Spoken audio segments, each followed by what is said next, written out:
श्री गुरुभ्यो नमः हरि ओम।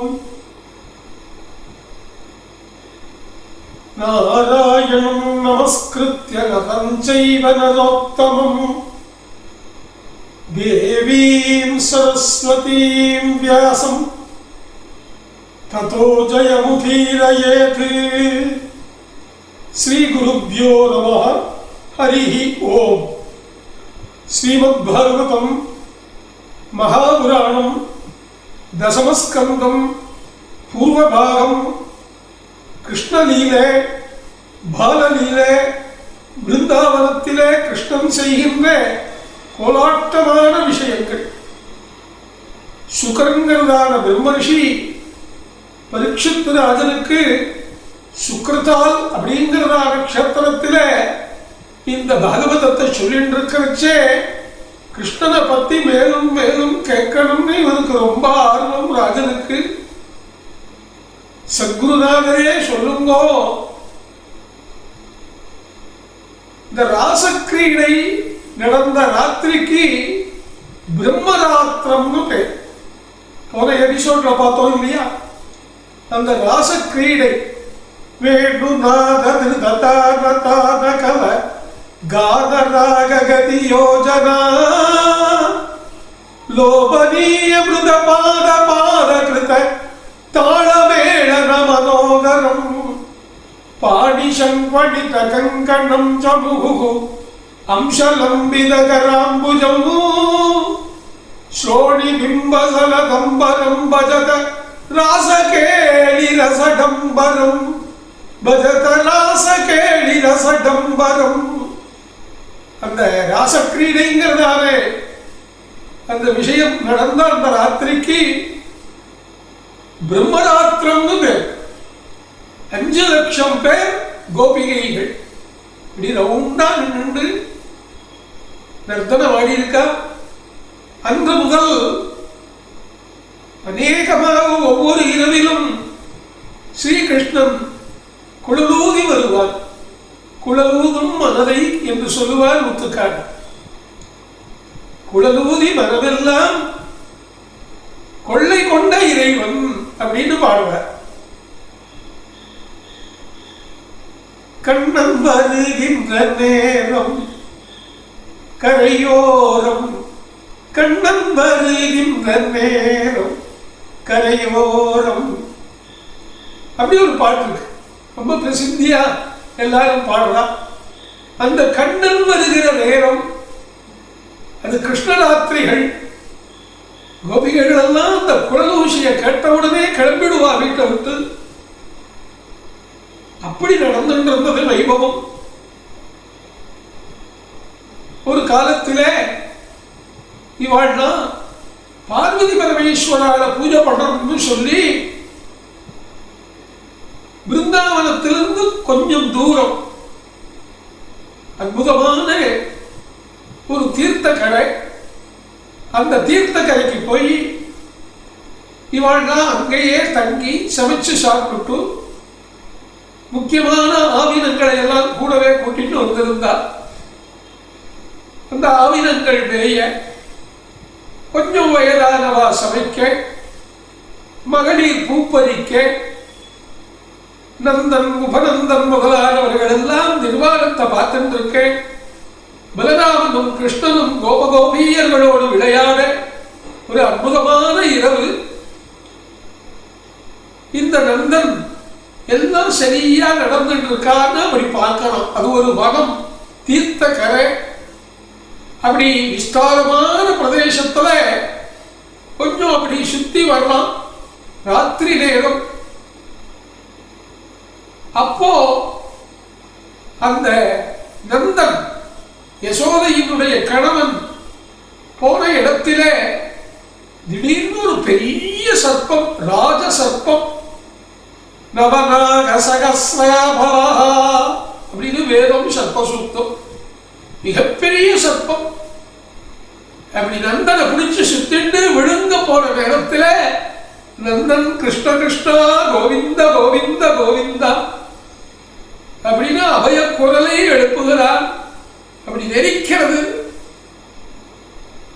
எல்லாரும் பதட்டத்தை அடைஞ்சா பலராமனும் கிருஷ்ணனும் ஓடோடி வந்தான்.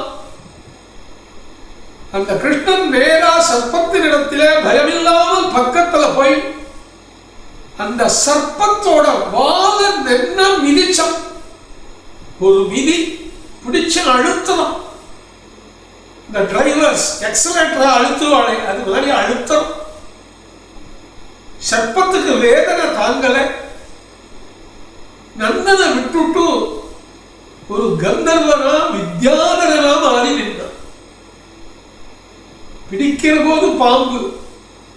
பகவான் கண்ணன் திருவடி கடல் பட்டவுடனே அந்த பாம்பு அந்த சர்ப்பம் வித்யாதரனா மாறி நின்று நமஸ்காரம் பண்ணினான்.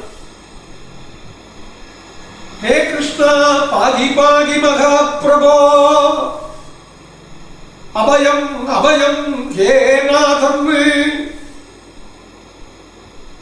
நான் ஒரு வித்யாதரன். பூர்வத்தில் நான் ஒரு சின்ன பாபம் பண்ணினாலே சாபத்தினாலே இப்படி பாம்பா பிறந்துட்டேன். ஆங்கிரஸ் என்பது மகரிஷி. அந்த ஆங்கிரசனுடைய ஆசிரமத்திலே படியா நான் போயிட்டு இருக்கிறச்சே அந்த ரிஷியை பார்த்தேன். எனக்கு நான் ரொம்ப அழகா இருக்கேன்னு எனக்கு ஒரு கர்வம். இது அழகா இருக்கிற எல்லாருக்குமே இருக்கு. அப்பப்ப கண்ணாடி எடுத்து பார்த்துப்பா, புருவத்தை திருத்திப்பா, முடிய சுருட்டி விட்டுக்குவா, கொஞ்சம் டச்சப் படுத்தலைன்னா பண்ணிக்குவா, ஹாரங்களை சரியா போட்டுப்பா, வஸ்திரங்களை கொஞ்சம் நல்லா அப்படி சரி பண்ணிப்பா. அழகா இருக்கிற வாழ்க்கை கொஞ்சம் கர்வம் தான் ரொம்ப லட்சணம். என்ன பார்க்கிற வாழலாம் சொல்றானே நீங்க ரொம்ப நன்னா இருக்க, இது பெண்ணுக்கும் பொருந்தும் ஆணுக்கும் பொருந்தும், அப்படி கம்பீரமா இருக்க, என்ன தேஜஸ், என்ன கலர், அப்பா சுட்டினா ரத்தம் வரலாம் சிகப்பு.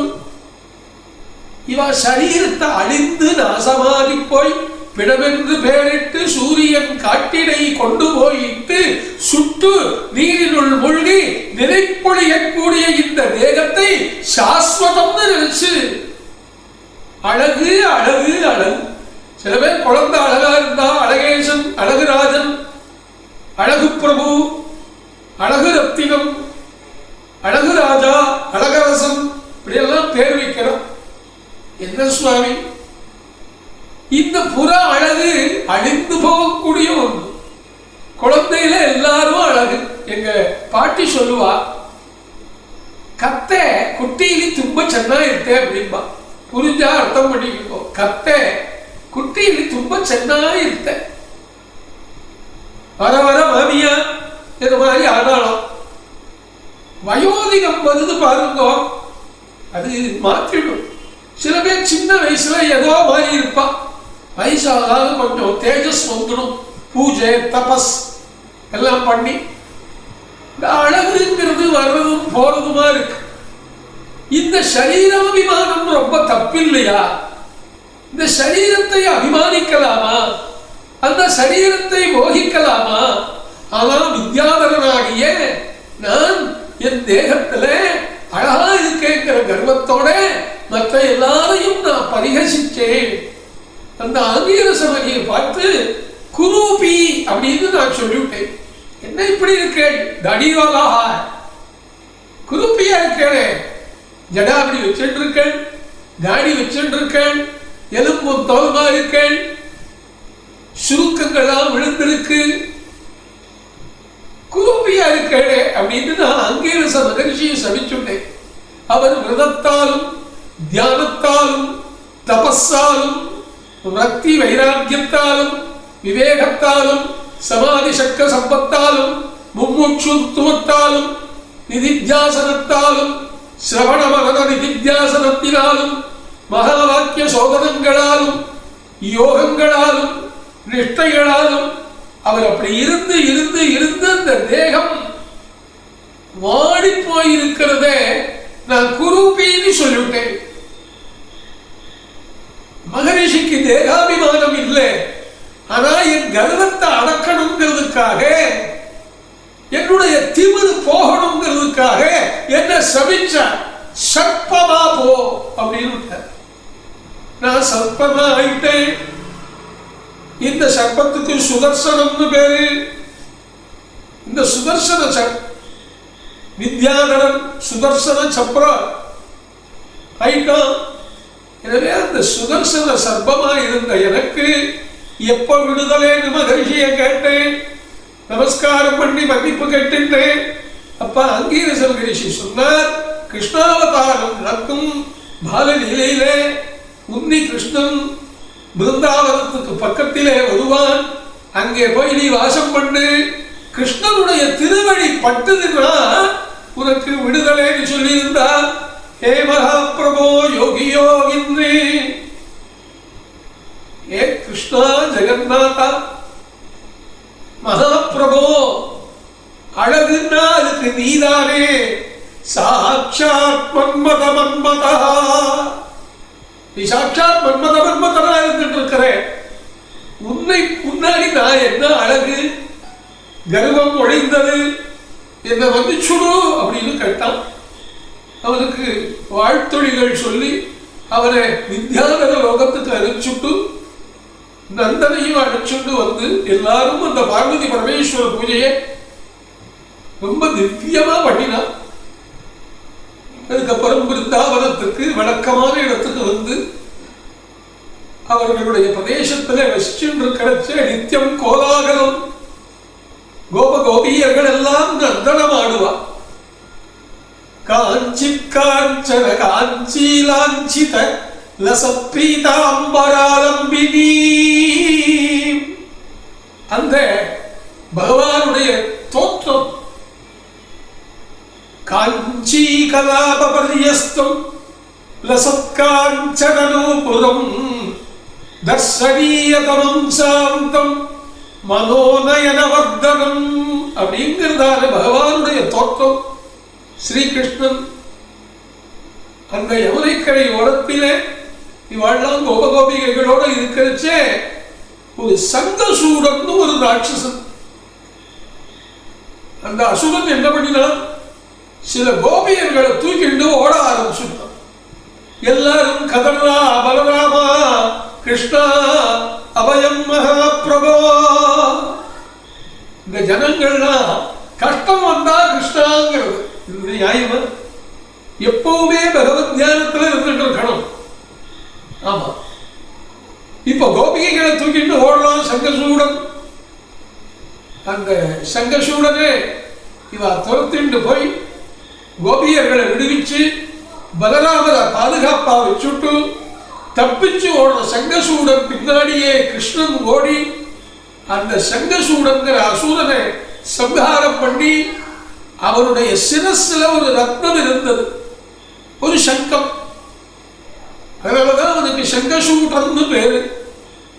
அந்த ரத்தனத்தை அறுத்து எடுத்துட்டு வந்து யமுனையில கழுவி பலராமன் கையில என்னுடைய பரிசு நிறைவு அண்ணா, உங்களுக்கு ஒண்ணுமே கொடுக்கறது இல்லைன்னா இன்னொரு நான் சொல்லுங்க, இந்த ரத்னம் உங்களிடம் இருந்தா பிரமாதமா இருக்கும், இதுல ஒரு அணிகலன் பண்ணி போட்டுக்கோங்க கழுத்துல அப்படின்னு தன் அண்ணா பலராமன் இடத்துல அந்த அணிகலனை கொடுத்தான். நித்தமும் யமுனைக்கரையிலே ஆனந்தம் ஆனந்தம் ஆனந்தம். அந்த பகவானே எல்லாரும் பஜனை பண்ணுவான்.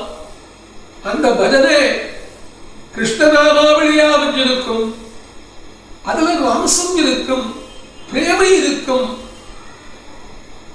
கோபிகைகள் எல்லாம் கண்ணனை சுத்திட்டு வந்து ஆடலும் பாடி ஆடலும் ஆடி ரம்யமா ஆனந்த அனுபவத்தை அனுபவிப்பான். இதுக்கு கோபிகா யுகல கீதம் அப்படின்னு பேர். அந்த கோபிகா யுகல கீதம் ரொம்ப விசேஷமா பாகவதத்துல சொல்லப்பட்டிருக்கு. கோபிகைகள் தங்களுடைய பிரேமையை ஒரு சமயத்தில ஒரு வண்ட தூது அனுப்பினார், ஒரு சமயத்தில இவாளே ராசக்கிரீடை பண்ணினார் மிதி வனத்தில. இப்போ மீண்டும் இங்கே கோபிகா யுகல கீதம் ரொம்ப விசேஷமா ஸ்ரீமத் பாகவதத்துல சொல்லப்பட்டிருக்கு. அந்த கோபிகா யுகல கீதம் கோபிகைகள் எல்லாம் கூட சொல்லலாம். மட்டுமல்ல, எல்லா ஸ்திரீகளும் சொல்லலாம். பாகவத மூலத்திலே இருக்கக்கூடிய கோபிகா யுகல கீதம் சொல்லணும். ஒரு முக்கியமான விஷயம், யார் பாகவதம் சொல்லலாம்? எல்லாரும் சொல்லலாம். சில சாஸ்திரங்களை ஆண்கள் தான் படிக்கணுங்கிறார். விஷ்ணு சகஸ்ரநாமம் பெண்களும் சொல்லலாம், குழந்தைகள் சொல்லலாம், இருபாலரும் சொல்லலாம். பகவத்கீதை இருபாலரும் படிக்கலாம், சொல்லலாம், எழுதலாம், கேட்கலாம். ஸ்ரீமத் பாகவதம் இருபாலரும் படிக்கலாம், எழுதலாம், கேட்கலாம், சொல்லலாம், பஜிக்கலாம், பூஜிக்கலாம், எல்லாம் பண்ணலாம். இந்த தோஷமே இல்லை.